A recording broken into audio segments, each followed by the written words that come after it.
Vous avez déjà remarqué comment le silence peut être plus bruyant que n'importe quel bruit? Comment, dans ces moments où tout devient calme autour de vous, votre esprit semble soudainement s'éveiller à une clarté qu'il n'avait jamais connue auparavant? Il y a quelque chose de profondément paradoxal dans cette expérience. Les personnes qui pensent le plus profondément, celles qui construisent les architectures mentales les plus complexes, celles qui résolvent les problèmes que personne d'autre ne peut même formuler correctement, ont toutes besoin d'une chose, le silence. Pas le silence comme absence de bruit, mais le silence comme absence de distraction, comme espace mental, vierge, où la pensée peut se déployer sans entrave. Et ce n'est pas une coïncidence, c'est une nécessité mathématique, une exigence de la logique elle-même. Pendant des décennies, nous avons cru que l'intelligence était une question de vitesse, de réactivité, de capacité à traiter rapidement les informations qui nous arrivent de toutes parts. Nous avons construit une civilisation entière autour de cette idée, plus rapide, plus connectée, plus stimulée. Mais quelque chose d'étrange s'est produit. Plus nous avons accéléré, plus les personnes vraiment intelligentes se sont retirées du bruit. Elles ont compris quelque chose que le reste du monde ignorait encore. Elles ont compris que le silence n'est pas une fuite, c'est un outil. C'est l'outil fondamental du penseur. Et pour comprendre pourquoi, il faut remonter à l'une des plus grandes révolutions intellectuelles du XXe siècle, une révolution qui a changé à jamais notre compréhension de ce que signifie penser, calculer et même être humain. Cette révolution a un nom, Alan Turing. Et elle a commencé dans le silence. Vous croyez comprendre ce qu'est l'intelligence? Vous vous trompez. Vous croyez savoir comment fonctionne votre esprit? Vous ne savez pas. Vous croyez que penser, c'est avoir des idées qui surgissent spontanément, des intuitions qui apparaissent comme par magie? C'est une illusion. Et cette illusion est précisément ce qui empêche les gens ordinaires de devenir des penseurs extraordinaires.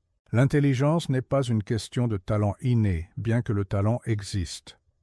L'intelligence n'est pas une question de rapidité mentale, bien que la rapidité compte. L'intelligence est une question de structure. C'est une question de la façon dont vous organisez votre pensée, dont vous construisez les fondations logiques sur lesquelles reposent vos idées. Et cette organisation, cette construction, ne peut se faire que dans le silence. Pourquoi? Parce que chaque distraction externe est une interruption du processus de pensée. Chaque notification, chaque bruit, chaque stimulus sensoriel force votre cerveau à réallouer ses ressources. Vous pensez que vous pouvez ignorer ces distractions, que vous pouvez continuer à penser profondément, tout en étant bombardé d'informations. C'est faux. Votre cerveau ne fonctionne pas comme ça. Il fonctionne comme une machine de Turing. Et une machine de Turing ne peut traiter qu'une instruction à la fois. Attendez, vous ne savez probablement pas ce qu'est une machine de Turing. Vous pensez que c'est un ordinateur? Non. C'est bien plus fondamental que ça. C'est un modèle mathématique de ce que signifie calculer. Et ce modèle révèle quelque chose d'absolument crucial. Le calcul, la pensée logique, ne peut progresser que de manière séquentielle, une étape à la fois. Une instruction à la fois, pas de parallélisme, pas de multitâche véritable, juste une progression inexorable d'une étape à la suivante. Et chaque étape dépend de la clarté de l'étape précédente. Si vous êtes distrait, si votre attention est fragmentée, vous perdez le fil. Et une fois que vous avez perdu le fil, vous devez recommencer depuis le début.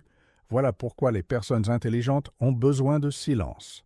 Pas parce qu'elles sont fragiles ou introverties, mais parce que leur cerveau fonctionne selon les mêmes principes que les machines qu'elles construisent. Et ces machines, ces ordinateurs, ces systèmes logiques ne peuvent fonctionner que dans un état de clarté absolue. Alan Turing n'était pas un homme ordinaire.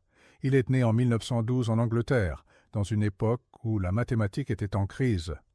Vous ne le savez peut-être pas. Mais au début du XXe siècle, les fondements même des mathématiques s'effondraient. Les mathématiciens avaient découvert des paradoxes, des contradictions logiques, qui suggéraient que tout ce qu'ils croyaient savoir était peut-être faux. David Hilbert, l'un des plus grands mathématiciens de l'époque, avait posé une question simple mais terrifiante. Existe-t-il une procédure mécanique, un algorithme, qui pourrait résoudre n'importe quel problème mathématique? Cette question s'appelait le problème de la décision, ou Entscheidungsproblem en allemand, et elle hantait les mathématiciens, parce que si la réponse était oui, alors les mathématiques pourraient être entièrement automatisées. Un simple mécanisme pourrait remplacer le génie humain, mais si la réponse était non, alors il existait des limites fondamentales à ce qui pouvait être calculé, à ce qui pouvait être connu. Turing a décidé de répondre à cette question, et pour ce faire, il a dû inventer quelque chose de complètement nouveau, un modèle mathématique de ce que signifie calculer. Il a imaginé une machine hypothétique, une machine très simple, composée de 3 éléments, une bande infinie de papier divisé en cases, une tête de lecture qui pouvait lire et écrire sur cette bande, et un ensemble d'instructions qui dictaient ce que la machine devait faire à chaque étape. Cette machine, que nous appelons maintenant la machine de Turing, était révolutionnaire. Pourquoi? Parce qu'elle capturait l'essence même du calcul. Elle montrait que n'importe quel calcul, n'importe quel processus logique, pouvait être réduit à une série d'étapes simples, mécaniques, sans ambiguïté. Et cela signifiait que le calcul était quelque chose de fondamental, quelque chose qui pouvait être étudié mathématiquement, quelque chose qui avait des limites précises. Mais Turing n'a pas seulement inventé un modèle théorique, il a aussi prouvé quelque chose de profondément troublant. Il a prouvé qu'il existe des problèmes mathématiques qui ne peuvent pas être résolus par n'importe quel algorithme, n'importe quelle machine de Turing. Il a prouvé que le problème de la décision de Hilbert n'avait pas de solution. Il existe des questions mathématiques pour lesquelles aucune procédure mécanique ne peut jamais trouver la réponse. C'est ce qu'on appelle le problème de l'arrêt. Imaginez une machine de Turing qui exécute un programme.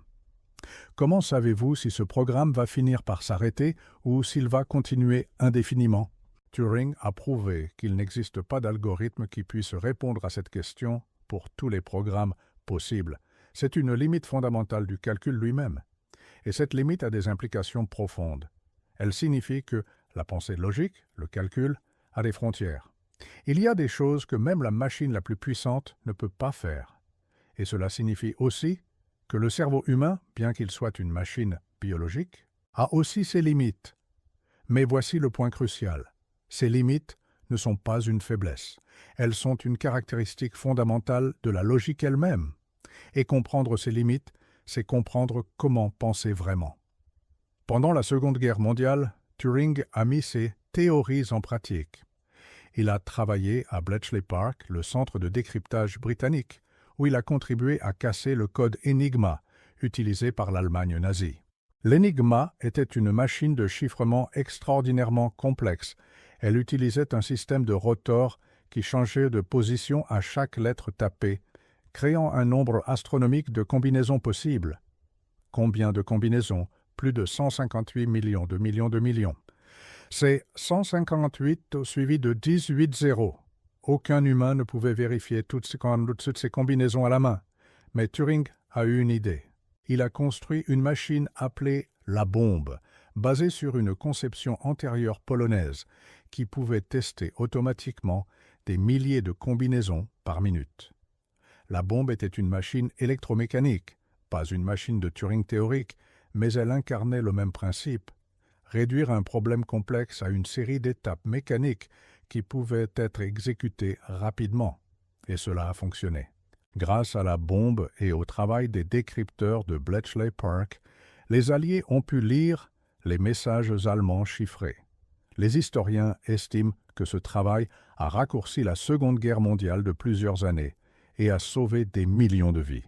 Mais voici ce qui est intéressant. Turing n'a pas pu faire ce travail en étant constamment distrait. Il a dû se retirer, penser profondément, concevoir la bombe dans le silence de son esprit avant de la construire physiquement. Il a dû comprendre la structure logique du problème, et cette compréhension ne pouvait venir que du silence. Après la guerre, Turing a continué à explorer les limites de la pensée et du calcul. Il a écrit un article révolutionnaire intitulé « Computing Machinery and Intelligence » dans lequel il posait une question simple mais profonde. Une machine peut-elle penser? Et pour répondre à cette question, il a proposé un test, le test de Turing, qui est devenu l'une des idées les plus influentes de la philosophie moderne. Le test de Turing fonctionne comme ceci. Un humain communique avec deux entités, l'une humaine et l'une machine, sans savoir laquelle est laquelle.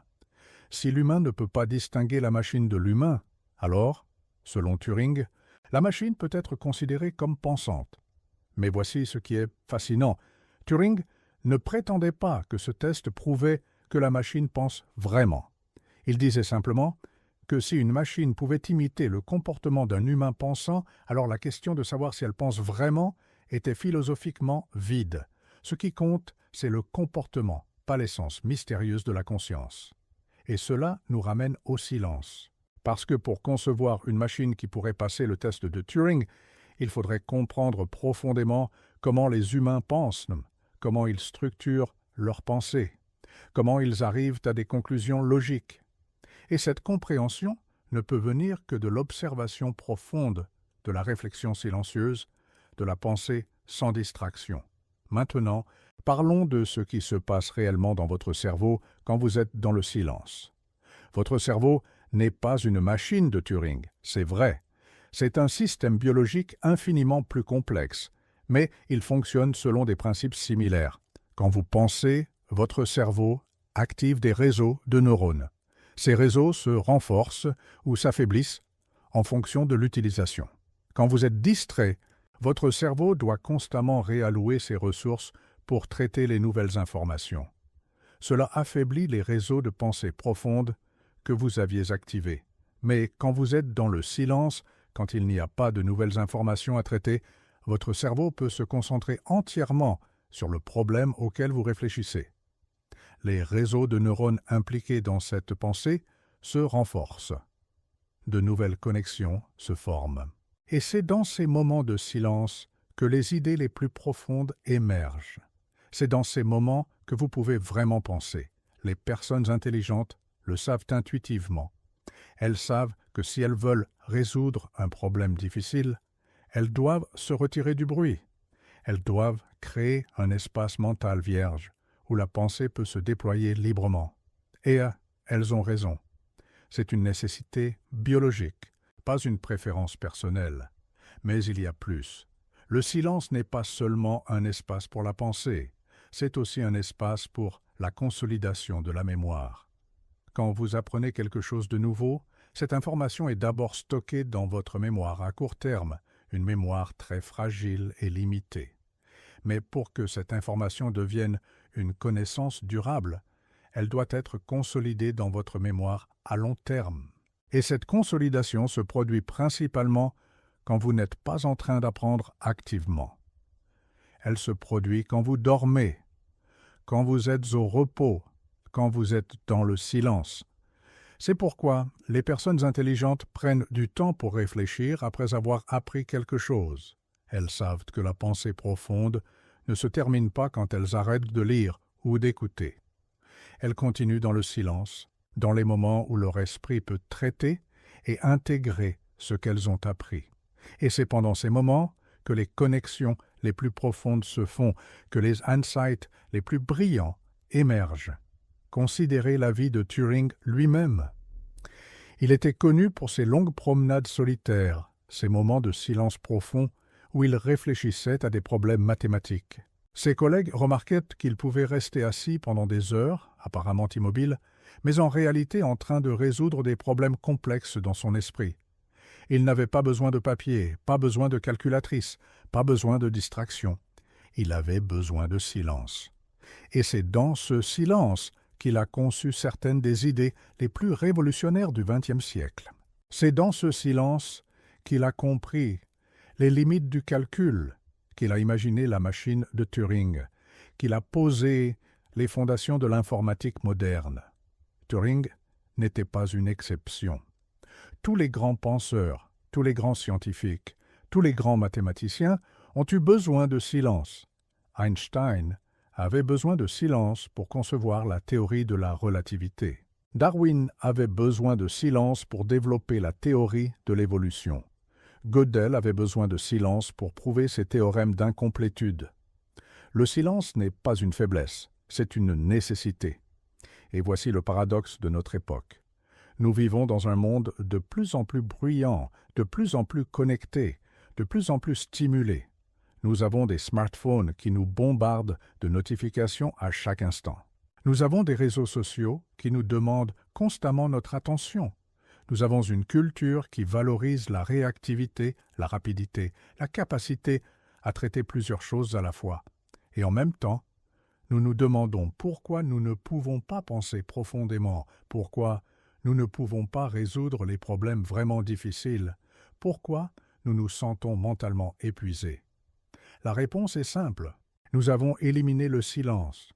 Nous avons éliminé l'espace mental vierge où la pensée profonde peut se déployer. Et sans ce silence, nous ne pouvons pas vraiment penser. Nous pouvons réagir, nous pouvons traiter l'information, nous pouvons nous distraire, mais nous ne pouvons pas penser. Et c'est une perte profonde, parce que la pensée profonde est ce qui nous rend humains. C'est ce qui nous permet de résoudre les problèmes, de créer de nouvelles idées, de comprendre le monde. Et si nous perdons la capacité à penser profondément, nous perdons quelque chose d'essentiel. Les personnes intelligentes le savent. C'est pourquoi elles se retirent du bruit. C'est pourquoi elles créent du silence autour d'elles. Ce n'est pas parce qu'elles sont antisociales ou fragiles. C'est parce qu'elles comprennent une vérité fondamentale. La pensée profonde ne peut se produire que dans le silence. Et si vous voulez vraiment penser, si vous voulez vraiment résoudre les problèmes difficiles, si vous voulez vraiment comprendre le monde, vous devez créer du silence. Vous devez vous retirer du bruit. Vous devez créer un espace mental vierge où votre pensée peut se déployer librement. Et vous devez avoir le courage de rester dans ce silence, même quand le monde autour de vous vous demande de revenir au bruit. Parce que c'est dans le silence que la vraie pensée se produit. C'est dans le silence que les idées révolutionnaires naissent. C'est dans le silence que vous pouvez vraiment devenir intelligent. Mais il y a une dimension plus profonde à cette compréhension. Le silence n'est pas simplement l'absence de bruit externe. C'est un état mental où votre cerveau peut enfin se concentrer sur ce qui compte vraiment. Et c'est précisément ce que Turing a découvert lors de ses années les plus productives. Pendant la Seconde Guerre mondiale, alors qu'il travaillait à Bletchley Park pour décrypter les codes Enigma, Turing s'isolait régulièrement. Ses collègues remarquaient qu'il disparaissait pendant des heures, assis seul dans une pièce, apparemment immobile. Mais en réalité, il était en train de résoudre les problèmes les plus complexes de l'époque.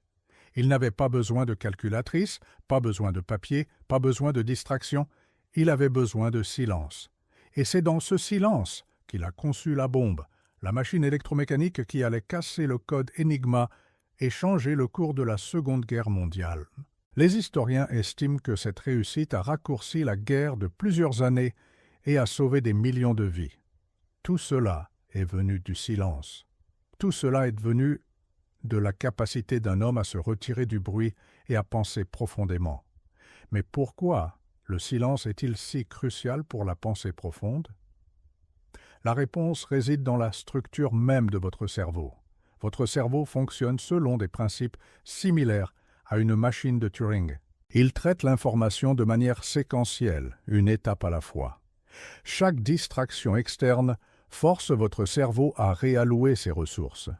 Chaque notification, chaque bruit, chaque stimulus sensoriel interrompt le processus de pensée. Et une fois que vous avez perdu le fil, vous devez recommencer depuis le début. C'est pourquoi les personnes intelligentes créent du silence autour d'elles. Ce n'est pas une faiblesse, c'est une stratégie. C'est une compréhension profonde de la façon dont fonctionne réellement la pensée. Et cette compréhension est devenue de plus en plus rare dans notre époque moderne.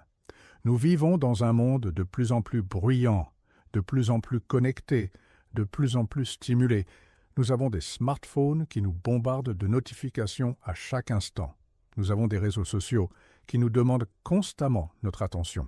Nous avons une culture qui valorise la réactivité, la rapidité, la capacité à traiter plusieurs choses à la fois. Et en même temps, nous nous demandons pourquoi nous ne pouvons pas penser profondément, pourquoi nous ne pouvons pas résoudre les problèmes vraiment difficiles, pourquoi nous nous sentons mentalement épuisés. La réponse est simple. Nous avons éliminé le silence. Nous avons éliminé l'espace mental vierge où la pensée profonde peut se déployer. Et sans ce silence, nous ne pouvons pas vraiment penser. Considérez la vie quotidienne d'une personne intelligente. Elle se réveille le matin et, avant de vérifier son téléphone, elle prend du temps pour elle-même. Elle médite, elle marche, elle réfléchit. Elle crée un espace de silence avant que le bruit du monde ne commence. Pendant la journée, elle prend des pauses régulières, loin de son ordinateur, loin de ses distractions. Elle sait que ces pauses ne sont pas une perte de temps. Elles sont un investissement dans sa capacité à penser. Et le soir, elle se retire à nouveau dans le silence. Elle lit, elle réfléchit, elle laisse son esprit traiter ce qu'elle a appris pendant la journée. Elle comprend que la pensée profonde ne se termine pas quand elle arrête de travailler. Elle continue dans le silence, dans les moments où son esprit peut intégrer et consolider ce qu'elle a appris. Et c'est pendant ces moments que les connexions les plus profondes se font, que les insights les plus brillants émergent. C'est pendant ces moments que la vraie pensée se produit. Mais il y a un prix à payer pour cette compréhension. Les personnes intelligentes qui créent du silence autour d'elles sont souvent mal comprises. Elles sont perçues comme antisociales, comme froides, comme détachées. Mais la réalité est tout autre. Elles ne se retirent pas parce qu'elles n'aiment pas les gens. Elles se retirent parce qu'elles comprennent une vérité fondamentale. La pensée profonde ne peut se produire que dans le silence. Et elles ont le courage de rester dans ce silence, même quand le monde autour d'elles les demande de revenir au bruit. Turing lui-même a payé un prix énorme pour cette compréhension. Il a été persécuté pour son orientation sexuelle, il a été forcé de suivre un traitement hormonal dégradant, et finalement, il s'est suicidé en 1954. Mais avant sa mort, il a laissé un héritage intellectuel qui continue à façonner notre compréhension du monde. Il a montré que la pensée profonde, la pensée logique, la pensée qui change le monde, ne peut se produire que dans le silence. Et cette leçon est plus pertinente que jamais dans notre époque de bruit constant. Alors, si vous voulez vraiment penser, si vous voulez vraiment résoudre les problèmes difficiles, si vous voulez vraiment comprendre le monde, vous devez créer du silence. Vous devez vous retirer du bruit. Vous devez créer un espace mental vierge où votre pensée peut se déployer librement. Et vous devez avoir le courage de rester dans ce silence, même quand le monde autour de vous vous demande de revenir au bruit. Parce que c'est dans le silence que la vraie pensée se produit. C'est dans le silence que les idées révolutionnaires naissent. C'est dans le silence que vous pouvez vraiment devenir intelligent. Les personnes intelligentes le savent. Et maintenant, vous le savez aussi.